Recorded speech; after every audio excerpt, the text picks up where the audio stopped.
All conversations and information exchanged during participation in this podcast or interaction on the DrDrew.com website is intended for educational and entertainment purposes only. Do not confuse this with treatment or physician medical advice or direction per se. You must always follow your medical professional's advice and direction. Nothing on these podcasts or posted on this site supplements or supersedes the relationship and direction of your medical caretakers. Please understand, I am not playing the role of physician in this environment per se. I'm educating. I am a licensed physician with specialty boards in American Board of Internal Medicine and American Board of Addiction Medicine.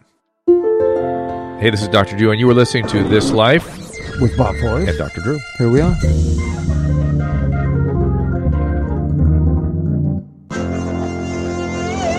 Ladies and gentlemen, boys and girls, gather round. Dr. Drew, I've been listening to old-time radio.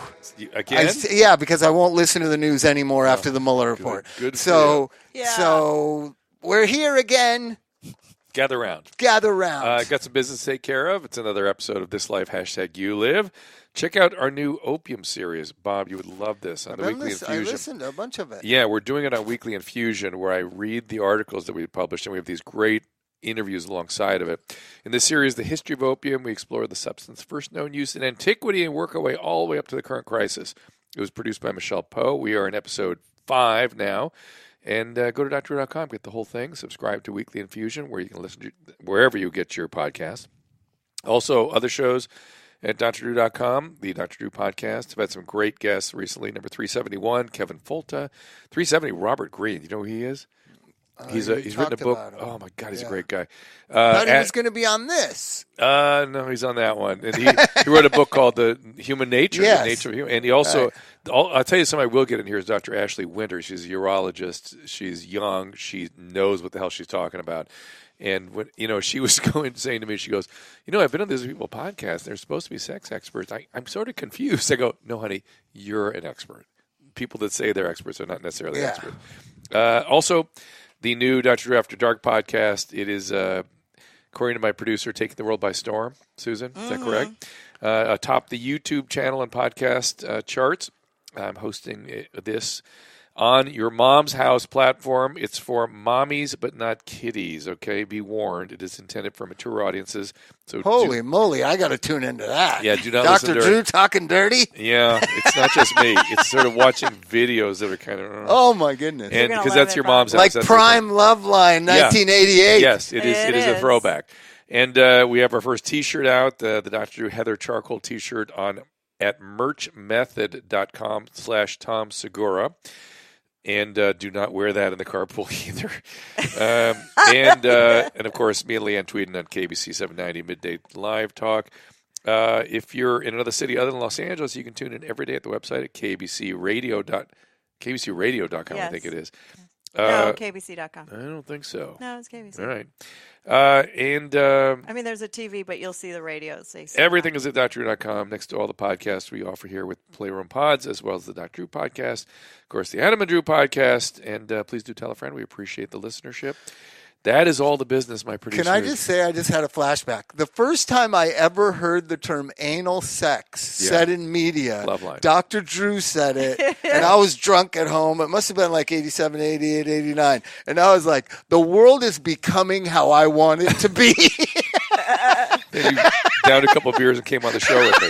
Did he say don't prolapse your anus? No, the whole prolapse thing came later. That was way later. But just the idea that people were talking openly about anal sex was crazy. Yeah. Well, now it's not so unusual to talk about. But now what your mom's house is they collect weird videos from online and then they serve them up to me, and I'm supposed to comment on them. About the psychopathology of the people? Whatever I think might be going on. There's I got a lot to of stuff. It's on YouTube too? It's a YouTube show. Oh, really, I got to see it. It's also a podcast, which, But you got to visually see it. But it's intense. Well, once you hear it, you want to see it too. So if you can't watch it because other people are around, you can listen to it. It's that graphic? You can't watch it because other people are around? Well, it was at the beginning, and YouTube actually had an issue with some of the stuff YouTube's they were showing. Issues. And so they calmed it down a little bit, thank God. But it's, people into like pretend they're doggies and horses and weird stuff people do, trying out, doing public service of trying out products. I mean, just weird stuff people put online. Yeah, believe me. Fun. It's not for the faint of heart. Yeah, we don't get them. And all the freaks are centered. Now you can find them on one spot. Your show. Your mom house, and then over to mine. Yeah. All right, listen, let's go. And How are you? Also, it's all interviewing comedians. Yes, it's all comedians are my guests. And Bert Kreischer was a pretty sensational one. Yeah. Tom Segura. He's probably been a horsey before. Christina P. So we're losing all our comedians here to this new podcast. Yeah. So, but they'll probably come over here. Sounds great. And hang out. Pete Holmes, might Chris lead Hardwick. to a fourth career for you. America's Home Freak videos. Oh my God. Write that down. Yeah. I'd watch that. She's like, what? Yeah, I like that. Send that to Christina, please.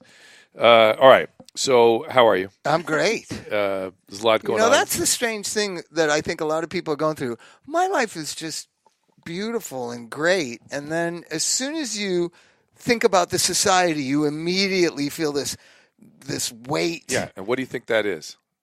It's that the society is so sick, individually. Is it, or is it the media pumping that? Oh, maybe. Well, yeah, they're amplifying it for sure. Yeah. But I just, since the Mueller report, I don't want to get too political, I just refuse to watch any news. I used to watch 30 minutes of Fox, about an hour MSNBC. I couldn't even take a half hour of CNN anymore. Yeah. It just seemed like crossfire constantly. Yeah. So I have had no media since the report came out. Okay, good. I feel golden. Yeah, it's like you're in recovery or something. Yeah, it's great. It is a kind of recovery, isn't it? It's really it's something. Not good for your soul. I've been saying that all along. So many Americans have been doing it for 2.5 years. I think we need to talk more about it. Well, talk more about how the media may be. But that's just getting into the argument. Just what do you need to know for? Exactly. What do you need to know? Raise your kids. You hear. Nothing is absolute truth. I've been saying it all along. I kept saying it forces us to look locally, because the only government that's actually doing anything for us is your local government. Right. The trash, the police. Well, I live in Claremont. We're like a manicured little city. Yeah. There. So the local government, the state government next, and of course we live in utopia here in California. The state government's not doing much, and then the federal government's. The federal government do anything for you? But think about your ideas. What is wrong with our society is trauma. Yep. On a continuum of whatever that is. It's bad parenting. Yeah. This whole thing about paying $1 million to get your kids in school. An accountant that works with me calculated the one dad that paid $6 million, if he would have just invested it for the kid and the kid didn't go to college, he would have made $218,000 a year for life. Yeah. What is this narcissistic extension of self that your kids have to go to an Ivy League school? Right. That's one version. And the other version is the destroyed family systems throughout the country. And the other is, we used to say on Loveline all the time, we say screwed up kids having screwed up people having screwed up kids. Right. And the idea is disconnect a little bit. Stop paying attention to that stuff that doesn't relate to you in any way other than stir up your trauma and raise your kids right. Right. Keep it simple. It's fun. Remember when our psychologist, Farina used to always say, people need a simple life. Yeah. Simple life. That's what humans need. Speaking of that, let's transition to our guest, Gaby Juergens. She is a military daughter, former military wife, creator of Homefront Girl, supports military families, donated over $100,000 in charities like Operation Homefront and United Through Reading. Gaby, welcome to the program. Hi, Dr. Drew. Hi, Bob. Thank you so much for having me on. Thanks for coming on and waiting for me for a sec. Yeah, you got to sit through a bunch of... You were worth the wait. I loved it. Was this the intro. That was a lot of fun. He had to sit through a whole bunch of stuff. Poor Gaby. Yes, there's a whole new show coming up that apparently just had its birth. Yes, Freaks are up. What was it? What was that you called it, Bob? Freak videos. I am like Dr. Drew's Ed McMahon. That's what I've been most of my life. It's really funny. America's Freak something. Home Freak videos. That's what it is. So, Gaby, in addition to having been a military wife, she's a stage 3 breast cancer survivor. Yes, awesome. And thank you. Where should we start? Shall we talk about Homefront Girl? Sure. I'd love to. Well, you know what? Actually, let me just back up a little bit. Because, when I was talking to Susan, I was talking to Michelle. I've got to tell you, you've got an awesome team. You've got an awesome wife. But Michelle is just a rock star. Just really enjoyed speaking with her. Our producing team. But I started Homefront Girl while I was still, I was married 26 years and, total 28. But anyway, and I did it after my former husband retired. And I think I was... like a lot of women who have raised their children, and if you're living in the military life, you basically are traveling all over the place and moving every 2 to 3 years, and very difficult to keep a career when you're in that kind of a situation. Sure. So you do a lot of volunteering, and so when he retired, he moved on to a business career. My son was a junior in high school, and I was living in Wisconsin. That's where we moved to. And I was sort of wondering what I was going to do with the rest of my life. And I know a lot of women can relate to at some point in your life when you get to that point. And so I started Homefront Girl simply as an outlet, a creative outlet. I knew there was sort of a gap in the market. I never saw anything that kind of reflected what this lifestyle was about, who this community was about. And I wanted to do it in a really positive way that was inspirational at the same time, and it was trendy. I want to make sure I zero in. This community being wives of retired military community, military families, retired military, or just any military? Just anyone, veterans. To be honest, it's almost a 50 million demographic that we're looking at. And there's it's websites to support them. No, that's crazy. Well, nothing in the sense like when you're here. So basically, I created the products I wish I had seen. Sure. And I wished for, the things that, one of the things when you're in a military life, you're always either giving a gift or you're buying a gift or someone's coming in, someone's leaving, a baby's being born, so you were always looking for something. And so I started my own note cards and I started just sending them out, thank you notes or whatever. But what was depicted on the front, if it was a simple little illustration or whatever it was, I saw the reaction. And I think that was sort of like a watershed moment for me. It's like, from the rest of the people who were receiving it. And I would get, could you do my cards? Or could you do this? Something that depicts whatever community they were in, whether they were in bomb holder Germany or they were, at the Pentagon or whatever it was. I could tell there was a need to see their lives identified or reflected and unique, in retail. And to see their lives unique. It is unique. I mean, totally, Bob. It's I always say it's a lifestyle. When I talk to people who aren't really that familiar with what military life is like, when you're in it and you're a family member, everybody serves. Whether you're the mom, the dad, you kind of serve. And when you're the immediate family, the wife and the kids, and the husband, and the partner, right. You are basically, in many ways, kind of strapping on the boots yourself. Well, the idea is that you're putting your life on this. Yeah, you're going on this journey too. So I have a brother-in-law who's lifetime military, and it's just that thing that you said, Drew. Every 3 years they move. They could be in Saudi Arabia, then they're in Alabama. Oof. Then you know what I mean. Yeah. And the kids are jumping schools, and the family is going along with them, and nobody talks about it really. It's just supposed to be they're the stoic people. They're the people who don't have any problems. I've noticed that a lot because I deal with a lot of the children of this lifestyle who end up in rehab. I hate to say. Uh-huh. Yeah. Right? Oh wow. Because you're right, because you know what, it leaves you with a lot of sometimes. I raised my son in this life too, and then now he's doing really. I'm so proud of him. He's in the creative world as well, and he's out in LA and. I would say his name, but he'd probably kill me right now. I mean, I told him I was going on a Dr. Drew. His mother, what are you doing? He'd seen the After Dark show. Yeah, I was like, leave me alone. I'm going on Dr. Drew. I'm excited. Yeah. But it's a difficult life. Yeah, it is. It has its challenges. And Bob, because you have a family member. So, and now and you're dealing with it when it comes to recovery. And, but it either makes you extraordinarily independent when you raise your kids. Mine was one of them, and he was an only child, so that could have gone anyway. Or it makes you really introvert and difficult. It's an interesting lifestyle, and it was never really talked about, or I never really saw it. They call us the silent ranks. Yeah, what little I know just from the clients I've served is that there's this stoicism that almost like there's a role you're supposed to be as the army wife, right? And exactly. You should not veer from that narrative. Yeah, because it reflects and that's the ugly truth. You are absolutely right. You understand, Drew? Yeah, I do. And it's just and finally people are starting to talk about it. I mean, I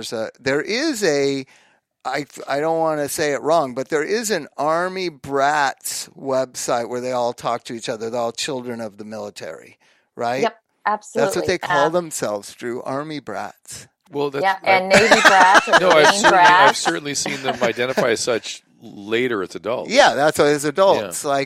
And let's face it, addiction is addiction. I say it doesn't really matter where you come from or what you do, but you're gonna look to your childhood or look to your parents for reasons why you might have turned out the way you do. Sure. And military life is an easy one to point at. I'm looking at. It's dope. The stuff. The yoga pants are great. I want to get Homefront Girl is a wide range of products you're creating. Wait, let me. Oh, great! Thanks. We're showing it. Yeah, it's so cool and affordable too. It's amazing. Yeah, it's and so basically what you're looking at is what look at that, Susan. Depicted. Look at those the Dayglow yoga pants. Go down. Those are great. He likes the. I like those. I get those for Chrissy. Yeah, but they're Dayglow. By the way, Bob, huh? I've actually come out with a men's line. Just so you know, I don't do yoga. Really cool. I do Disneyland. I don't do yoga. But you don't have to do yoga, but they're really awesome. But I love that. Leggings. No, it's really something that I looked it up when Susan sent me the email. It's just cool to bring community and communication to the families. Yeah, well, what I've always said, was that I had a front row seat to bravery, and it was on both sides of the brave. What I saw, the sacrifice that's rendered by our families and our kids. And so when I did Homefront Girl, it had its birth with little note cards, and then fast forward, retirement. I'm living in Wisconsin. I'm living in Uggs, and I'm contemplating the winters that are about to hit me. And I was like, okay, I need to do something. And I don't know what it was, but I needed to be, something creative, something to keep me busy. And I learned about art licensing, and then I got an agent. I had built up a portfolio, and what they looked at it, and when they heard my story, they said, "Now you're a brand. You have a story behind what you're doing." And so that's how Homefront Girl really started. And then I started getting contracts. I did limited edition for Yankee Candle, and I did 3 years of an exclusive with Enesco, which is a huge gift company, which put out an extraordinary array of products that I was very proud of. And now I'm working closely with the Gary Sinise Foundation, one of their ambassadors, Captain Smith, Leslie Smith. Shout out to Leslie out there. She is an extraordinary person who retired as a captain, but had been deployed to Bosnia, and because of it, she is her leg was amputated, and so, but she is just an extraordinary representation of you go through a lot of adversities. I've gone through some adversities that I never imagined were going to hit my life, like all of us do. And my work, or just what I'm looking forward to, because we're really in the start of it. She's the ambassador for the state of Virginia for the Sinise Foundation, and she goes around and represents the foundation and speaks to veterans and first responders. And I'm really looking forward to working closely with her. But one of the things that I discovered in just talking to her is that one of the key things is if you share your experience of what you've gone through, whether, her sharing her experience of what she went through. I mean, that's I was thinking about while you were talking about whether or not there's adequate resources for people that have been through things. And the VA, I know, tries to meet those needs. How has that experience been for you? Do you feel like did they help the people around you? Yeah, well, I have a lot of course, I have a lot of friends who are veterans. I have friends who are, who will tell you that they've had great service from the VA, great health.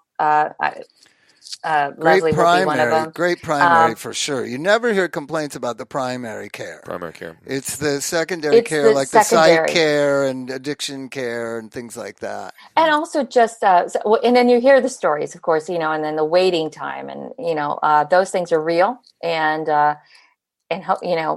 shining a light every time you can do that on any of that is just key.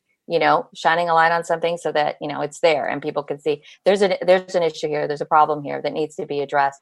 But I think one of the things that I will that I believe is that the resources that are growing from a grassroots movement to support the community. There's equine therapy. There's there's saline therapy. Anything that's out there that's helping our veterans warriors, who are coming you're back. talking about different offshoots of Wounded Warriors is one of them that I'm familiar with. Yeah, absolutely. Right.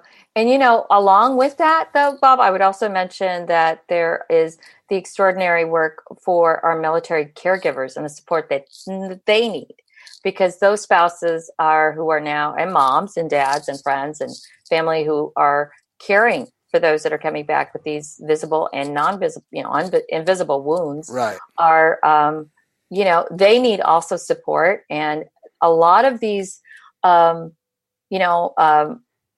I'll give a shout out to the Dole, Senator Dole's military caregiver foundation, because I have a lot of friends that are fellows there. I will give a shout out to Healing Household 6 and what they do. Those are organizations that are out there that are helping not only the families, the caregivers, but also they're being able to bring the families into, let's say, a retreat, so that everybody is involved in the healing process. Can we just talk about how great Bob Dole is?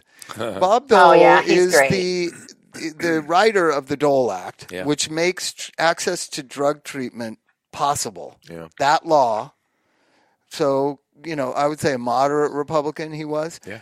The Dole Act could never be passed today. Never, ever, ever. Why? Because both sides would pull it apart. Ideology. All that. So that's why we're living in times where I think, Heroes is all over your website, and we're looking at heroes. Bob Dole is a hero. Not only his work with the military and veterans, but that he passed the law that makes drugs treatment possible. That, you know what I mean? What a hero. That's great. Absolutely. As a veteran, and, I'm very, I'm so happy that he will be posthumously awarded, given the rank of colonel. I don't know if you guys heard that. Oh, no, I didn't hear that. That just got passed. He never made it to colonel? The guy's a hero. Hey, he made it to all other kinds of, but. He did a couple other things. That's great. Yeah. But him and his wife have been extraordinary within the community. And that's what I've heard. I say heroes. And they do it silently. You never hear about. No, you don't. And that's one of those things that is true. And, and I have to say, because I get asked this a lot, they say, well, heroes. And, that's a word that gets tossed around a lot. Yeah. But when it came to the military, I always say military men and women who serve will never call themselves heroes. Right. But the families that love them and care for them and await their homecoming, and, when you send them off in the morning after you have your coffee or they're finished with PT, you don't know they're going out on training exercises or they're going away for a year. The family members who are back home and undergoing those enormous stresses that come with that. If you can imagine, you're sending a loved one into harm's way. That's stress. Extraordinary stress. But you have to keep it together on the home front. You have to, continue with the family, continue making sure your kids are, happy, healthy. And then you got to tend to yourself as well. And that's where battle buddies That's where I think a lot of people fall short. Well, we got to take a little break here. Let's talk about that after the break. Yeah, that's exactly what I want to talk about. We're talking awesome. to Gaby Juergens. The website is homefrontgirl.com. We'll be right back.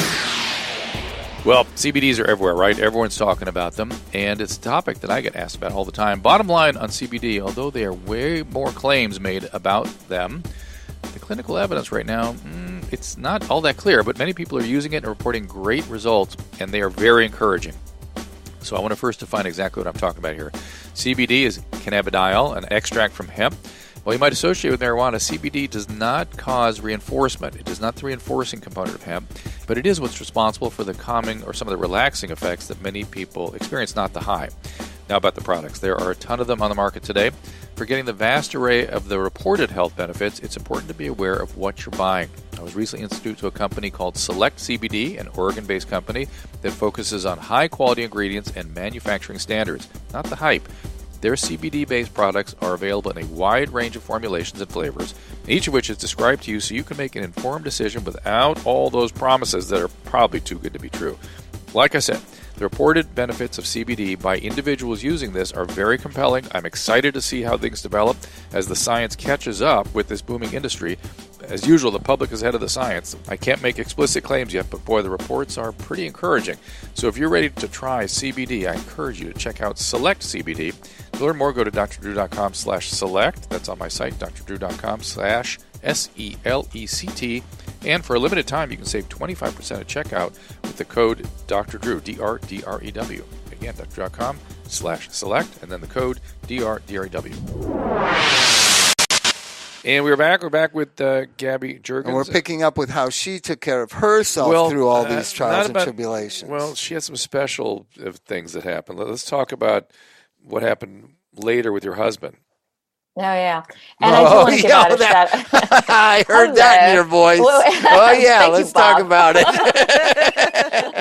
All right, yeah, let's get to that. Because it's a twist. Is this the After Dark show? No. It's a dark topic, but not After Dark. But listen, okay. This is the guy that you've supported. This is the guy that's been the source 26 years. This is years. Total 28 years. And then, but boom, 26 years is when it all went. All of her sacrifice is like, where'd that go? So let's hear about it. The love of my life, my best friend, all of it. Just would have gone to a firing squad that never once would have harmed a hair on my head. Best friend. Raised. I have an amazing son that I'm very proud that he was raised in basically a nuclear family. None of this was a part of it when he was, all the way to college and his first job, and he had a loving, wonderful family unit. It kind of imploded in 2015, absolutely out of the blue. That's why I shared with Michelle. Vicky Stark, who has been, who's a psychotherapist, and it happened to her. And it's something that when it happened to me is that I was going away to promote my Homefront Girl teddy bears, which were paying it forward to Operation Homefront. And I was going to Dallas, and I came home and basically was gone. Just absolutely no warning. It was an absolutely devastating, traumatic moment for me. We had moved to a place where we were supposed to build our forever home, and I was now alone on an island. And I'd known my neighbors for all of 5 months, and they were amazingly caring for this complete stranger, really, that they had in their midst, whose life had just really come crashing around your ears. His second career had become, he was extraordinarily successful. I mean, he'd gone on to be good. Do extremely well. So, and that was, it was, we were a team, that's what the military calls us, and then afterwards we're continuing to be a team.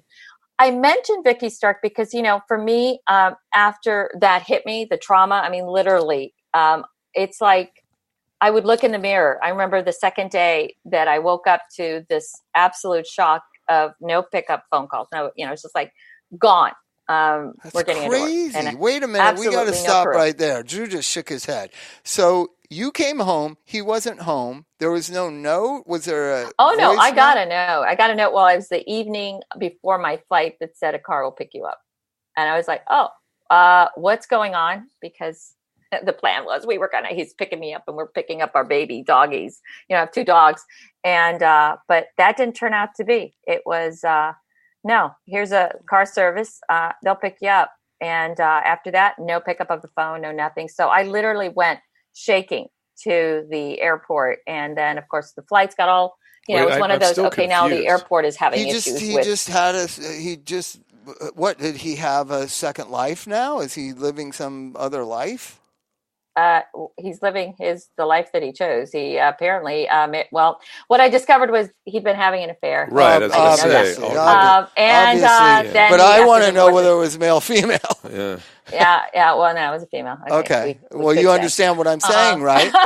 But no, I totally get what you're saying. But what I want, so after that happened, though, here's what can happen, and this is what I tell people: stress is not good for your body.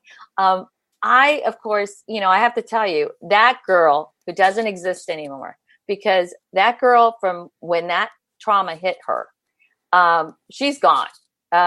Because, it was traumatic. So what ended up fast forwarding is that within I lost enormous amounts of weight. I was just not sleeping. I was in catatonic shock. I went to my doctor who had seen me 5 months earlier, and she was so happy because she saw how happy I was. And then came the day that I pressed up against a counter in a bank, and I felt it. It was a knot. And then I went to my doctor, and then the test started. And then she called me in, and I went with a friend, and that's when I was told. And she had tears in her eyes because she already knew I was dealing with one extraordinary shock and trauma. Now she had to sit and tell me, you have an aggressive cancer, and it's stage 3 now. And you need to beat feet to go get it treated. And, I just looked at her. I remember thinking, and I looked at my friend and I looked at my doctor and I said, now I have cancer. And, it was just another thing. And so, I was in a daze. I got a second opinion, and I went and got my treatment at Johns Hopkins. And it's, the cheating and leaving thing is not, it's blindsides people so much because the person that they were in love with turns out to be not the person. That person, you all of a sudden the scales fall from your eyes. It's a different person. It totally is. And you are so right, Dr. Drew. It was like that. It was, and what I ended up doing is I went to Johns Hopkins and I shared, and this, goes to the collection that I'm now doing for cancer. I shared the journal. I had to, it was one way. I felt so really alone. I wasn't really going to share where I was going. How old was your son by this time? He was 26 when this happened. Oh, okay. When all of it just, not only did he find out, okay, this is happening to my family. Now my mom just informed me she has stage 3. So it was another, within the space of almost under 6 months, it's just, everything was just, the other thing is not just that you lose the person you thought you were engaged with. Your very life absolutely disappears. So it's that person's not that person anymore, and my life vanished. Right, life as you thought you knew it. And then if you add breast cancer to that, I imagine it just felt like. It's almost like if you're being stoned to death, it was just another stone. I did start calling myself Jobette. Oh, wow. Well, quite a bit. Some tenacity or some inner strength must have kicked in, or wisdom to say get help or get around people to support me. Yeah, how did you do it? How did you survive? Well, I got to tell you, that military family that I was doing all, this little Homefront Girl studio about really kicked in because I needed help. I wasn't going to tell anyone. She created the network that then saved her. Think about that. It did. Think about that. Well, the Homefront Girl was invented in the heels of all this? No, before. No, it was before that. So the people that she had created a community with were the ones that saved her. That's cool. Yep. That's why you're supposed to build community. Mm-hmm. Exactly. And the whole thing is, though, it was I went to Maryland, or I went to DC. That's where I decided to get my treatment, my second opinion. So I was at Johns Hopkins. And when they discovered that I was fighting this alone, because everyone was like, what's going on here? Where's your husband? Why are you alone? They came out of the woodwork. They all did. And they took me to my treatments. They supported me in ways that while I was reeling from one shock, now I'm entering an aggressive, my chemo was Red Devil, which I'm sure, Dr. Drew, you're very familiar. That's adriamycin term of chemotherapy? Taxol. Yeah. Yeah, and Taxol. You got it. Taxol was the next one, which left me with I think I just found out something that someday I'm going to be told I need, and I'm going to go, oh my God, I heard that. The Red Devil. No, you might want the drink, the Red Devil. You don't want the chemo, the Red Devil. Okay, but you're just thrust into another world. When you hear the word cancer, and you're just when you talk about something kicks in, a tenacity. I heard a lot from people like, I don't know how you're doing it, and the friends, my fellow military wives who would pick me up and take me to lunch, and then would sit with me at chemo, and I was just blown away by the enormity of the family that, thank God, was there. So what I wanted to frame was, this is a big mission of mine. So most people that, if you've listened to us about drug treatment, right? So what my job mostly is to try to encourage people to go to a 12-step community. Right. And more, they don't want to go. Yeah. And the reason why I want them to go is because someday they're going to need that community. And regular people used to have these groups, the Moose Lodge, we've talked about it, Drew, Moose Lodge, and be involved with their community, and Friars Club and all this, and that's fallen away. And our society doesn't have these social networks, not from the government, but from each other to help each other through times like when you get cancer, when your husband leaves you. Listen, there's because a book, it's going to happen to all of us. Famous book called Bowling Alone. It was about the decline of clubs and gatherings, and this was like 20 years ago. Just imagine, Gabby, if you hadn't have started your business, you would be in Wisconsin alone at that point. Okay, that's depressing. Huh? But yeah, no, and the thing is that it wasn't, just Homefront Girl, because Homefront Girl was something that I started just to, while everybody else was going on with their life in my family, my son, and but that gives you something to talk about with people you used to live next door with at Fort Bragg, or they just thought it was so cool that I was doing it. Everybody was when supportive they heard it, it's like, this oh, you're thing. so cool, you're doing this. This is why people need to do things instead of sit around watching TV. Or looking at their phones, or Snapchatting, or whatever, that's doing what funny things on their faces. And because in the end, we're all going to have the death of a family member, illness, divorce. We need each other. Drew, come on, chime in. I'm cheating it, and I've been chanting it until I'm out of breath. But she built it. No, I know she's a perfect example of how it works. No, and how it's supposed to work. Don't give me that many credits. But I will say this: I will tell you one thing that I learned, and Bob, what you're saying is exactly a lot of what I believe is that sharing what you go through. I mean, as difficult as it is, and I get some criticism. Keep it upbeat, do it. But life isn't always going to be upbeat. No. And sometimes you're going to be the example that someone is looking to. Mm-hmm. And you might just be the person that helps that other person get through whatever hell they're going through. Exactly. So, it's a bit of putting yourself, and prior to all of this, trust me, I was probably the most private person you could ever imagine. And all of a sudden now I'm thrust into a lot. But, when I went through my treatment, I kept a journal. I shared my journal with my friends and with the Homefront Girl fan base Facebook page. And I called it When the World Turned Pink, because my world turned pink. All of a sudden, everything was a calendar, cancer. Where did I have to go? Who did I have to see? That's what it became. And so that in itself, what I discovered from that was how many people came out of the woodwork and were all of a sudden sharing and saying, this is what I'm going through. And then, so that was something that struck me. The people that I set in chemo bays that didn't make it, the ones that I remembered, the ones that I, wrote about in my journal that kept me going. And so when I did the collection, which launched like 2 days ago, and I have it associated now with the Brem Foundation, which is big on early detection, and impacted me when I went to just a fundraiser right before I started my treatment in DC. I never forgot them. I never forgot what they were doing. And there's lots of amazing cancer organizations that are out there doing incredible things. But this one's a small one. And what they're doing is impacting their community. And And it's a great message, especially for most women, early detection, go get checked. Go, if you have a BRCA in your family, go get checked. 19 months that I went through. I've had several surgeries. I'm still in the process of surgeries, but I discovered my only answer to what happened to my life and my family and all it was through one place only. And that would be the only answer I ever got.